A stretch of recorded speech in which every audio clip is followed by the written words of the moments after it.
이번 주에 이제 축구계에 대파란이 있었더라고요. 이제 축구 국가 대표팀에 관한 이야기인데요. 사람들이 분노하는 이유가 무엇이었습니까? 일단 저는 이제 뉴스에 나오는 이야기들을 전부 다 사실이라고 말하는 것은 절대로 아니고요.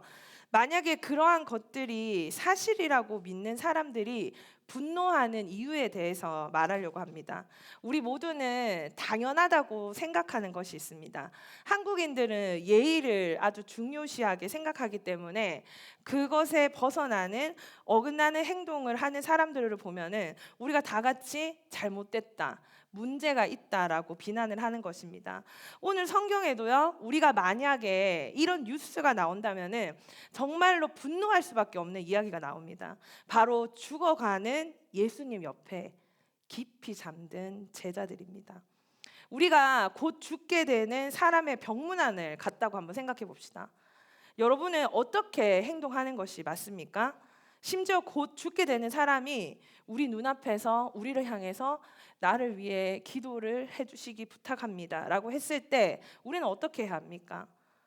그리고 또 여러분이 반대로 죽어가는 한 사람이라면, 여러분이 죽어가는 사람이라면 여러분이 마지막에 누군가에게 기도를 부탁했을 때 그 기도를 거절하고 잠들어 있는 사람을 볼 때 여러분의 마음은 어떨 것 같습니까?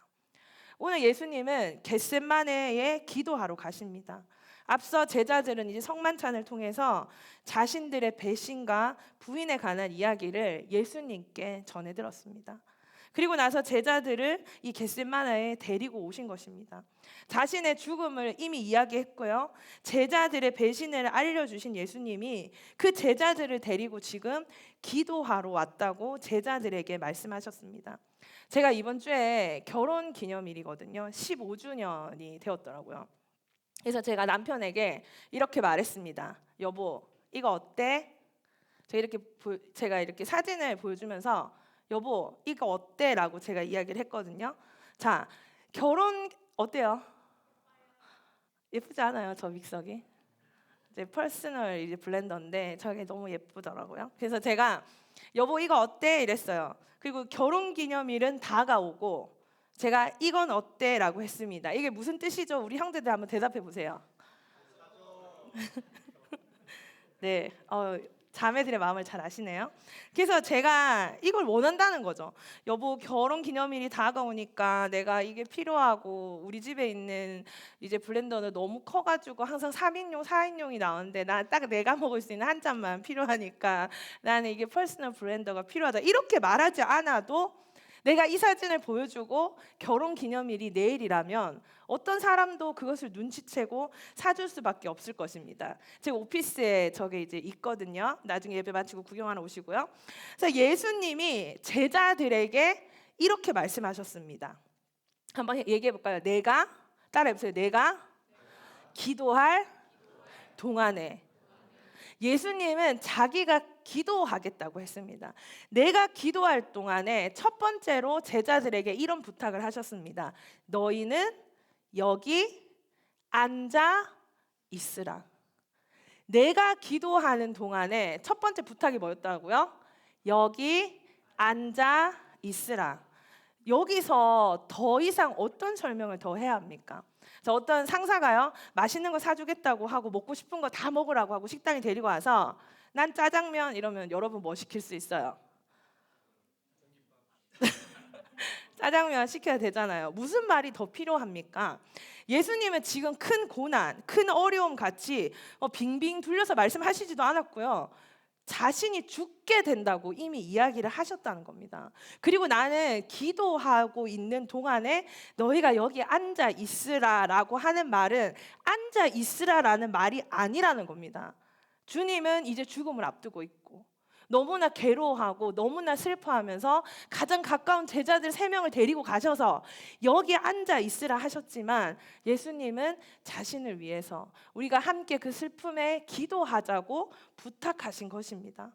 예수님을 어떻게 표현하고 있는가 하면 심히 놀라시고 슬퍼했다라고 마가는 표현하고 있습니다. 이 놀라다라는 표현이 헬라어 원어로 원래 뜻은요, 깊은 번뇌에 사로잡히다라는 뜻으로 쓰여져 있고요.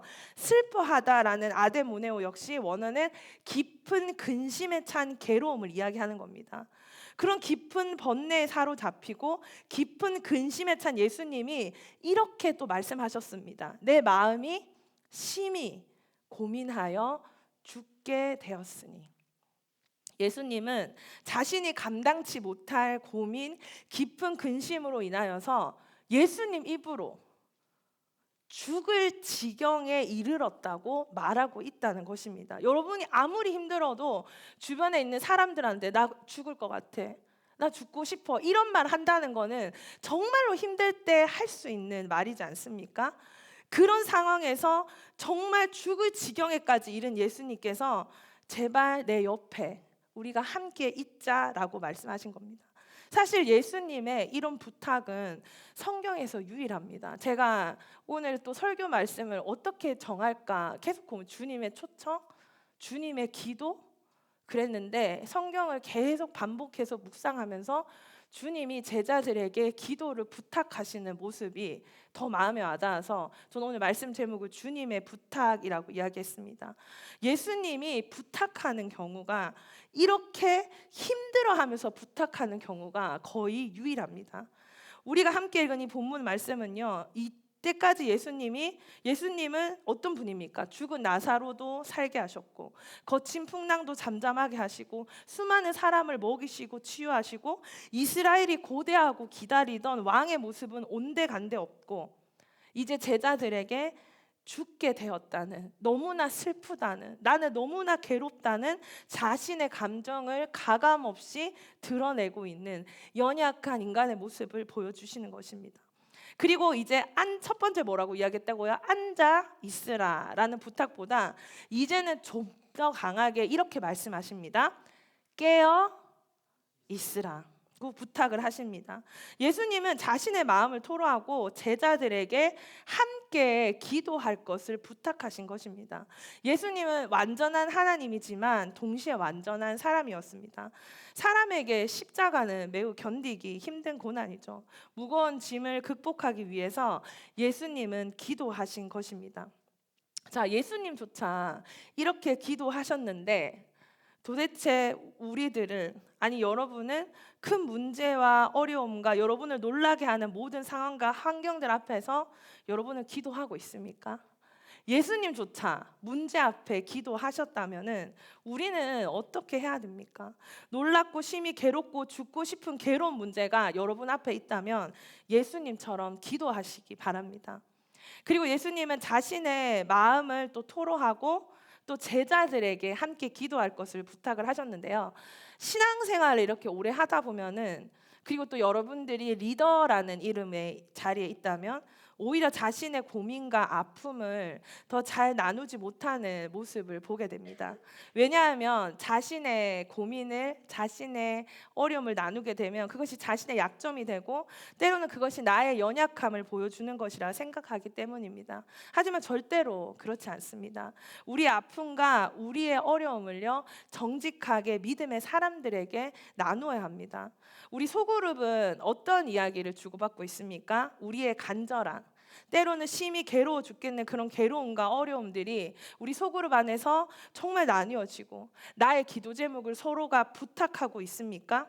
때로는 자신의 연약함을 인정하고 공동체 앞에서 겸손하고 진실하고 정직하게 나뉘어질 때 생각지도 못한 지체들의 위로와 기도를 통한 하나님의 역사를 경험하게 된다는 것입니다.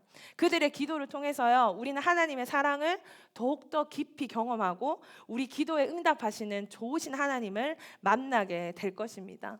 예수님조차도 당신의 고통을 제자들과 함께 진솔하게 나누셨듯이 우리 주저하지 말고요, 우리의 형편을 지체들과 나누고 함께 서로 기도하는 믿음의 공동체를 함께 만들어가며 우리가 이루어 가기를 소망합니다. 첫 번째, 앉아 있으라. 두 번째, 깨어 있으라 하신 후에 예수님은 기도를 하러 가십니다. 근데 예수님이 어떻게 기도하시는지 마가가 이렇게 이야기하고 있는데요. 조금 나아가서 그러니까 멀리 가시지 않고 제자들한테 깨어 있으라고 하고 조금 갔다는 겁니다.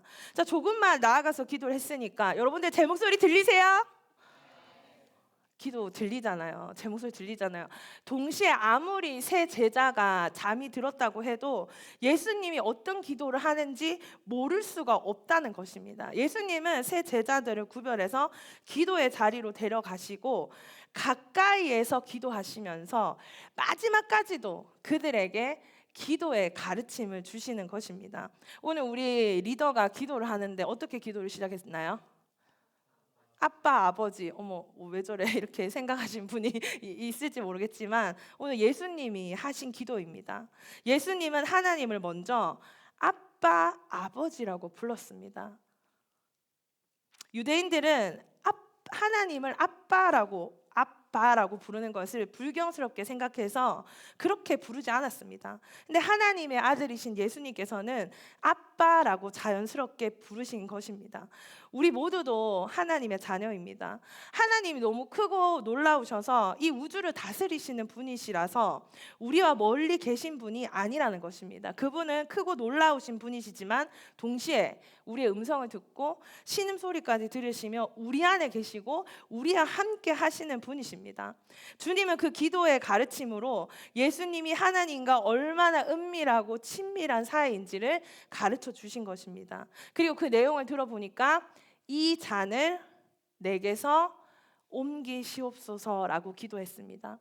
주님께서 겟셋마네에서 그렇게 엄청난 고통을 느끼셔야 했던 이유가 무엇입니까? 그것은 비록 잠시라고는 하지만 무죄한 자로서 죄인들의 죄를 대신 짊어지고 죽음으로써 하나님 아버지와 단절되는 경험을 해야 했기 때문입니다. 하나님과 하나이신 본체이신 예수님이 하나님과 단절된다는 것은 상상조차 할 수 없는 너무나 큰 고난이었기 때문입니다. 그것이 이제 눈앞에 현실로 다가왔을 때 주님이 느끼셨을 고통은 이루 말할 수 없는 것입니다. 그런데 예수님은 그것을 숨기지 않으시고요. 제자들에게만 솔직하게 이야기한 것이 아니라 하나님께도 가감없이 자신의 마음을 정직하게 기도하고 있는 것입니다. 기도는 자신의 마음을 하나님 앞에 토로하는 것입니다. 그래서 여러분들 기도의 자리에서는 포장하지 않으셔도 됩니다. 기도는 그 마음을 하나님께 숨김없이 내어놓는 것입니다. 하지만 예수님의 기도는 이렇게 끝나지 않고요. 바로 이런 기도를 합니다. 예수님은 고난의 잔이 옮겨지기를 원하셨지만 그것이 이 기도의 핵심이 아니었고요. 하나님의 뜻대로 이루어지기를 기도하셨습니다. 나의 뜻대로 마옵시고 하나님의 뜻으로 하나님이 원하시는 것으로 되기 원합니다라고 기도했습니다. 기도는 나의 뜻을 이루기 위한 도구가 아닙니다. 우리를 향한 하나님의 뜻이 이루어지기를 구하는 것입니다. 자신의 뜻을 버리고 주님의 뜻에 순종하기 위해서는 예수님처럼 우리가 간절하게 기도해야 하는 것입니다. 하나님 나라가 이루어질 때 나의 뜻과 주님의 뜻이 충돌합니다. 그때 나의 뜻이 사라지고 오직 주님의 뜻이 온전히 이루어지도록 간절히 기도해야 하는 것입니다. 우리도 우리 가운데 있는 문제 가운데 걱정만 할 것이 아니라 우리가 맡은 십자가와 사명을 위해서 우리도 주님처럼 기도해야 할 것입니다. 그렇게 될 때 예수님처럼 하나님의 뜻을 알고 하나님 뜻에 순종하여 자신의 십자가의 사명을 감당할 수 있습니다. 자, 예수님은 심히 놀라고 근심하고 죽게 되는 그 심정을 하나님 앞에 엎드려 기도하셨습니다. 그리고 제자들은 멀리 있었나요? 아주 가까이 있어서 누가복음에는 예수님이 흐르는 땀방울이 마치 핏방울처럼 보였다고까지 증언하고 있습니다. 그럼에도 불구하고 제자들은 잠들어 있었습니다. 저는 예수님이 잡혔을 때 제자들이 배반했다고 생각했습니다. 근데 저는 이 본문을 읽으면서 이미 제자들은 배반했다는 것을 느낄 수가 있었습니다. 여러분들이 정말 힘든 일이 생겼을 때, 정말 죽을 만큼 괴로운 일이 생겼을 때 기도를 부탁해 본 적이 있습니까? 어떤 사람에게 고민을 나눠 본 적이 있습니까? 근데 아무런 위로와 걱정도 없이 나의 마음을 전혀 헤아리지 못하는 그 상대방을 대하면 여러분의 마음은 어떻습니까? 사람들은 이렇게 말하더라고요. 힘든 일이 일어나면 확실하게 깨닫게 되는 게 있는데 내 사람과 아닌 사람이 구분된다는 것입니다. 예수님은 죽게 되어서 기도하고 있는데 땀방울이 핏방울처럼 흘리면서 하나님 앞에 절박하게 기도하고 있는데 제자들은 잠들어 있었다는 것입니다. 그러니까 예수님이 붙잡히신 후에 예수님을 배반한 것이 아니라 이미 이 기도의 자리에서조차 예수님을 배반하고 버린 것이라는 생각이 들었습니다. 예수님은 베드로에게 이렇게 말씀하셨습니다. 시몬아, 자느냐? 네가 한 시간도 깨어 있을 수 없더냐라고 책망하셨습니다. 그리고 마지막으로 다시 한번 부탁하셨습니다. 시험에 들지 않게 깨어 있어 기도하라. 함께 읽습니다. 시험에 들지 않게 깨어 있어. 앉아 있으라고 하시다가 근데 진짜 앉아 있으라는 뜻이었어요. 어떤 뜻이었다고요? 기도하자라는 뜻이었잖아요. 그 두 번째 깨어 있으라라고 말씀하셨지만 어떤 뜻이었어요? 같이 기도하자라는 뜻이었는데 이제 마지막으로는 그 말을 꺼내신다는 겁니다. 기도하라. 시험에 들지 않게 깨어 있어 기도하라. 마지막으로 부탁을 하시고 이렇게 한탄하셨습니다. 마음에는 원이로되 육신이 약하도다. 시험에 들지 않기 위해서 깨어 기도해야 합니다. 지금도 악한 마귀는요, 우는 사자처럼 두루 다니면서 삼킬 자를 찾고 있습니다. 악한 마귀의 관계를 물리치는 힘은요, 기도입니다. 우리는 보통 문제가 터지면 기도하잖아요. 문제가 생기면. 근데 오늘 예수님이 가르쳐 주신 기도는 시험을 이기기 위해서도 기도해야 한다는 것입니다. 우리가 어떤 문제 앞에서 우리의 약함으로 우리가 시험에 빠지지 않기 위해서 우리가 기도해야 하는 이유는 인간의 약함을 기도로서 하나님이 주시는 능력으로 이기기 위해서 기도해야 하는 것입니다. 그리고 예수님은 39절에 다시 나아가 동일한 말씀으로 기도하셨다고 이야기합니다. 우리에게 너무나 간절한 기도는 한 번으로 끝나지 않잖아요. 또 하고 또 하고 또 하잖아요. 그만큼 예수님은 간절하게 이전에 했던 기도와 똑같은 내용의 기도를 또 하셨습니다. 그리고 다시 오사 보신즉 그들이 자니 이는 그들의 눈이 심히 피곤함이라. 그들은 잠들어 있었습니다. 세 번째로 제자들에게 오실 때까지 계속 잠들어 있었습니다. 하지만 예수님은 가룟 유다가 사람들을 이끌고 오기까지 붙잡히기 직전까지 기도하고 계셨습니다. 예수님께서 41절에 이렇게 말씀하십니다. 이제는 자고 쉬라. 그만 되었다. 때가 왔도다. 보라 인자가 죄인의 손에 팔리느니라. 예수님의 세 번의 부탁에도 불구하고 제자들의 눈꺼풀은 더욱 내려앉아 있었고 제자들은 깊은 잠에 빠져갈수록 그때는 가까워지고 있었습니다. 그때가 언제입니까? 바로 기도할 수 없는 때가 다가오고 있었다는 것입니다. 기도할 수 있는 때가 끝나게 된 것입니다. 예수님은 십자가의 죽음을 앞두고 기도로 준비하시기 위해서 제자들을 데리고 겟셋마네로 가셨습니다. 십자가의 죽음은 예수님도 피하고 싶은 고통과 고난의 자리였습니다. 예수님은 제자들이 당신의 마음을, 당신의 죽음을 이해하고 함께 기도하기를 바라셨습니다. 그런데 제자들은 예수님이 기도하시는 동안 잠들어 보였고 그들에게 세 번의 기회를 주어졌지만 그들은 깨어있지 못했고 예수님은 절박한 상황에서 홀로 기도하셔야 했습니다. 예수님은 십자가를 감당하시기 위해서 기도하셨고 마침내 우리가 알다시피 십자가 고난을 넉넉하게 감당하셨습니다. 하지만 기도의 기회를 놓쳐버린 제자들은 예수님이 잡히시자 뿔뿔이 흩어지고 만 것입니다.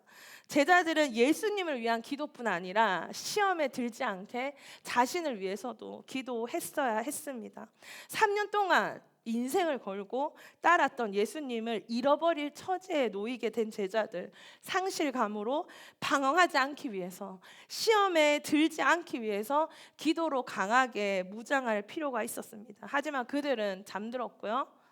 그들은 어떤 기회를 놓쳤습니까? 기도할 기회를 놓쳤고 예수님을 버리고 흩어졌다는 것입니다. 예수님은 제자들이 예수님의 슬픔에 동참하기를 원했습니다. 시험을 이기기 위해 기도하라고 간절하게 부탁하셨습니다.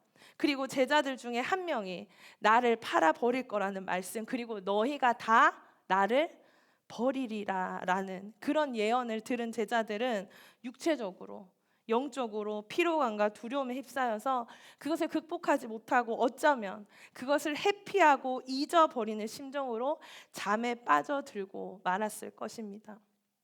예수님은 지금도 우리를 위해서 절박하게 기도하고 계시다는 것을 아십니까? 우리 함께 말씀을 읽습니다. 누가 정죄하리요? 죽으실 뿐 아니라 다시 살아나신 이는 그리스도 예수시니 그는 하나님 우편에 계신 자요 우리를 위하여 간구하시는 자신이라. 아멘. 예수님은 지금도 우리를 위해서 절박하게 기도하고 계십니다. 예수님을 홀로 두지 맙시다. 우리가 깨어서 함께 기도합시다. 많은 그리스도인들이 피땀 흘리며 기도하시는 예수님 앞에서 잠에 취했던 제자들처럼 살아가는 모습을 보게 됩니다. 주님의 근심과 주님의 고민과 주님의 아픔과 주님의 걱정이 마치 자신과는 상관없는 일인 것처럼 구경만 하는 사람들이 너무나 많습니다. 예수님은 우리에게 기도를 부탁하십니다. 예수님이 우리에게 부탁하신 기도는 무엇입니까? 그리고 주님께서 깨어 기도하신다면 우리도 그분과 함께 기도해야 하고, 그분이 잃어버린 영혼들을 찾고자 십자가를 지셨다면 우리도 잃어버린 영혼들을 향한 예수님의 슬픔과 아픔에 동참해야 할 것입니다. 예수님은 잃어버린 자들, 죄인들을 위하여 십자가의 고난과 죽음을 기도로서 아버지의 뜻에 순종하며 감당하셨습니다. 예수님은 오늘 우리에게 이 간절하고 절박한 기도를 우리에게 부탁하십니다. 예수님은 우리에게 잃어버린 양들을 부탁하셨습니다. 이 뉴욕에 우리가 이곳에 살아가면서 잃어버린 자들을 우리에게 부탁하셨다는 것입니다. 그 자들은 우리의 가족일 수도 있고요, 우리의 친구이며 우리의 직장 동료들입니다. 예수님이 나를 위해, 우리를 위해 기도하시고 감당하셨다면 우리가 잃어버린 영혼을 위해서, 주의 몸된 교회를 위해서, 하나님 나라를 위해서 나아갈 때 또 우리 앞에는 시험이 있을 거라는 것입니다. 오늘 예수님께서 알려주셨습니다. 예수님은 광야에서 사탄으로부터 시험을 당하셨죠. 근데 그 시험의 목적이 무엇입니까? 예수가 하나님의 뜻을 저버리게 하는 것이었습니다. 그러나 예수님은 하나님의 뜻에 순종하는 것을 선택하심으로 시험을 이기셨습니다. 그리고 지금 또다시 예수님은 자신의 뜻을 아버지의 뜻에 순종하며 고난의 잔을 마시기로 결단하셨습니다. 시험이 무엇입니까? 바로 주님의 뜻이 아니라 자신의 뜻대로 행하는 것이 시험이라는 것입니다. 하나님 나라를 위해서 나아갈 때 우리는 끊임없이 우리의 뜻과 누구의 뜻이? 하나님의 뜻이 충돌하는 것을 경험하게 될 것입니다. 나의 지식대로, 나의 판단대로, 나의 혈기대로 하려고 하고, 심지어 시험이 다가왔는데도 그것이 시험인지도 모르고 넘어지게 된다는 것입니다. 우리가 기도하면 하나님은 자신의 뜻을 분명하게 보여주십니다. 그것이 우리가 구하는 것과 상치되고 반대될 때 그분은 숨기지 않고 우리에게 자신의 마음을 보여주십니다. 우리에게 알게 하시는 하나님의 계획이 우리가 원하는 것과 일치하지 않을 때 우리에게 요구되는 선택은 하나밖에 없습니다. 무엇입니까? 바로 나의 뜻을 하나님 뜻에 맞춰서 순종하는 것입니다. 바울은요, 아시아에서의 사역을 오래 준비하고 기도했습니다. 하지만 하나님의 뜻이 유럽에 있는 것을 알고 즉시 유럽으로 가서 선교함으로써 자신의 뜻을 하나님 뜻에 굴복시켰습니다. 드디어 우리 청년부가 나우 서빙 카페 공사가 어제로써 마무리되었습니다. 제가 처음 이 사진을 몇 명의 지체들에게 보여주었습니다. 이렇게 만들고 싶다, 이렇게 꾸몄으면 좋겠다, 저것을 통해서 새 가족들이 잘 정착하고 이렇게 아름다운 공간이 되었으면 좋겠다 했는데, 저 그림보다 더 훌륭한 장소가 나왔고, 어제 우리 1시 30분에 마지막 작업을 마친 지체들과 함께 기도로서 모든 영광을 하나님께 올려드렸습니다. 박수 한번 칠까요?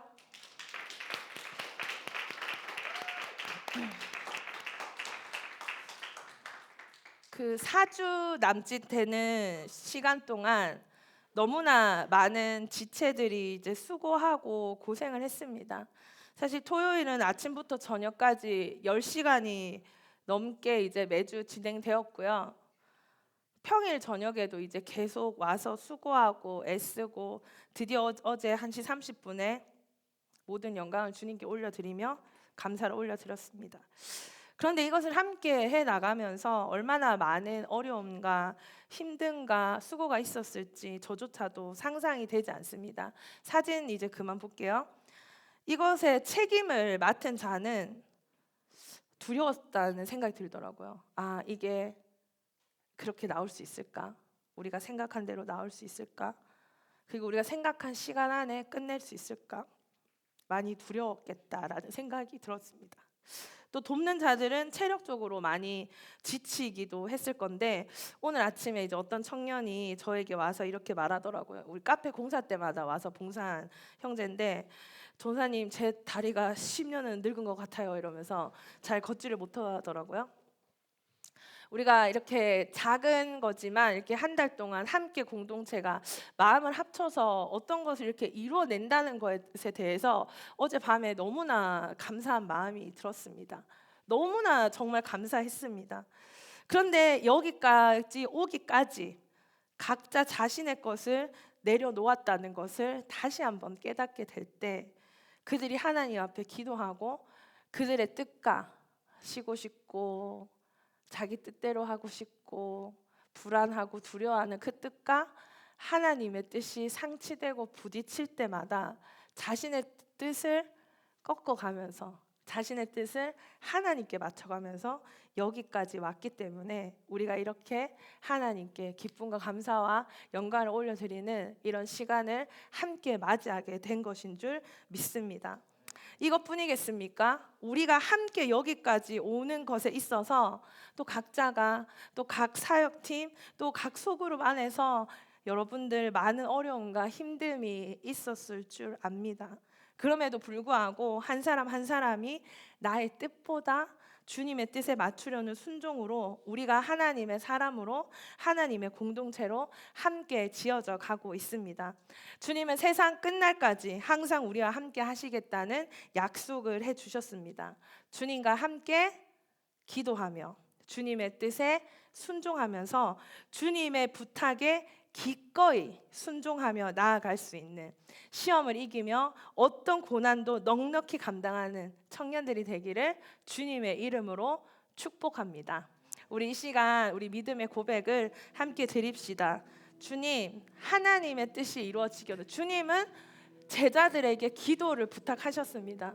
주님이 우리에게 기도를 부탁하고 계십니다. 주님, 기꺼이 그 부탁을 내가 들어드리겠습니다. 주님, 내가 기도하는 자리에 있겠습니다. 주님의 마음이 있는 곳에 나의 마음이 있기 원합니다. 우리 함께 믿음의 고백으로 하나님 앞에 찬양하며 나아가겠습니다.